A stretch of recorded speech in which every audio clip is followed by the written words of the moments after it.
What's going on, everybody?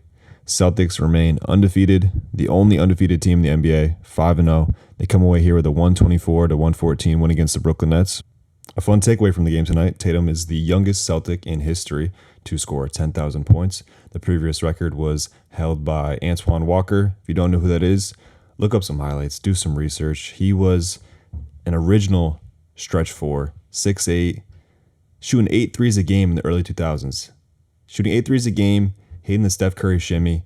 He's a Celtic, I wouldn't say legend, but he is a all-time Celtic character. But that's besides the point. Tatum with just a phenomenal game tonight. I think his shooting splits were 50, 60, 100. Finished with 32 points, 11 boards. It's hard not to gush over how good Tatum has been this year. Take that however you want, but it's the truth. His approach to his offense this year has just been special. The way he's targeting smaller guys, the way he's getting to the rim. When Jayson Tatum is driving this year, he just has guys pinballing off him. Sort of reminds me of Kawhi Leonard in his strength. And it hasn't always been like that for him. He has been able to get to the rim, but his approach used to be much different. He used to take a slithering type of approach. There used to be a small opening within the defense, and somehow you just be able to pop through it. And this year, he still has that option, but he's also taking the route of, okay, I'm making my space, I'm creating the space, or I'm going through you. And we saw that on full display tonight, just getting to the rim at will, getting and ones, even getting the opposing coach, Jacques Vaughn, frustrated with how Tatum was just able to barrel his way to the basket. And I got to give some credit to Brooklyn, or a lot of credit to Brooklyn. They were undermanned tonight. They had no Ben Simmons, they had no Nick Claxton, they had no Cam Johnson, but they hung in there. They had a game plan and they stuck to it. The space, the pace, the ISO scoring, the three balls, they just have those guys, those bucket getters, right?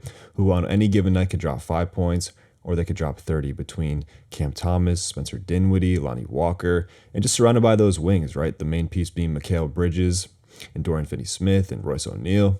They made it tough on the seats tonight, they did, but it doesn't seem like too much cause for concern. It felt like it was more of an effort thing, like they kind of knew they could cruise through this and get the win. I'm not saying that's what happened, but that's just what it looked like. But on the other hand, when the team needed to turn on the defense, they were able to do that. Specifically, Kristaps in that fourth quarter, those 4 or 5 possessions in a row, he was able to alter shots into air balls. That was one of my favorite moments in the game, seeing Kristaps in space against those smaller, quicker guards and being able to get those stops. I want to get this campaign for Porzingis to make an all-defensive team up and running, but it's tough because we got Drew, we got D-White, and it's just hard to imagine 3 Celtics taking up, 10 of the spots on the all-defensive teams. I guess I really got to dive deep in those advanced analytics and get those out on Twitter, get those circulating because the media sees those. The media feels smart for diving into advanced analytics, and if they favor Porzingis, they'll vote for Porzingis. Let's talk about another big man tonight. Talk about Al Horford, who gets his first start of the year with D-White being out, and he looked spry tonight. Blocking people, getting steals in transition, catching alley-oops from Jalen. And in all honesty, I think tonight was a prime example of why limiting his minutes, him coming off the bench sometimes or most of the time, is a good idea because when we do get Al Horford on the floor, he looks super fresh. Tonight he looked more athletic than he did all last season. And I can't believe I'm going to do this, but I'm going to do it this early. The Luke Cornett part of the episode. How good was Luke tonight? How good was he? He was phenomenal. I mean, this was his ceiling, so you're not going to get this every night, but this is more reminiscent of those 25, 28 games that Rob Williams was out last year. Luke came in and was our second big. He filled in well last year. So if you're going to get something close to this every night, I have no problem with Luke Cornett being the third big. Hands were on point. The finishes were precise. The aggression was there. Shout out Luke. I cannot complain about his game tonight at all. Let me just talk about this team as a whole. As a viewer, there's such a different feeling with this team when it comes to crunch time. This would have been one of those games last year or the year before where you would be unsure about the outcome with 5 minutes left in the game. You would think, okay, maybe there's a way they blow this. They end up losing this game by 4 or 6 points. And I don't feel that at all from this team. It seems like when those guys are out there, there's a different level of poise and confidence that they have going into those situations. They look around and say, okay, look at the weapons we have. Look at the mismatches we have. We could close this thing out. What was a big problem for this team last year? Late game execution, right? I think a lot of late game execution relies upon the intangible or like the immeasurable parts of basketball, the mental toughness, the poise, the confidence. And I think that the names on the floor make it almost impossible not to have that confidence. It seems like this team is definitely on its way to building a better mental makeup than they had in years previous. And let's do some quick hits. Let's go to JB. I know he didn't shoot great tonight, but I was okay with his game. I was fine with it. There was a point there in the second quarter where things started to slow down, and I thought he kind of saved the energy just by putting relentless pressure on the rim. And there were points in the game where I thought he made some great plays too.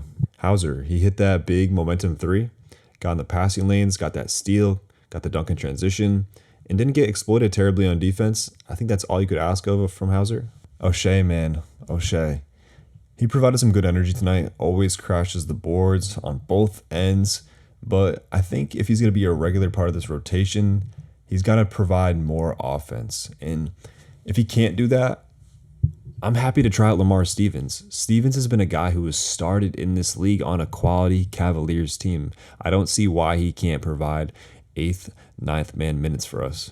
Overall, it's a good win. Missing a starter on the road, double-digit win. The next couple games are a bit tougher. It will be a better test for this team. We'll see Minnesota, we'll see Philly. I'm really interested to see Kristaps in these matchups against these bigs, Rudy, Cat, Joel, and Tatum. Will his efficiency around the rim still be there? Will he be willing to drive against these bigger bodies? And I really want to talk positively about Peyton Pritchard. I really do. I'm going to call it if D. White misses the next two, or just even one game, Pritchard's going to have a 20-piece. It's going to be preseason P. It's going to be the Boston P party. The bus won, boys. I'm going to come on here and no Peyton Pritchard slander, all praise. I'm going to wrap it right there. If you enjoyed what I'm doing, like, comment, subscribe. If not, it is no big deal. I'll be here after every single Celtics game. You'll hear from me November 6th, Monday, Minnesota. Peace.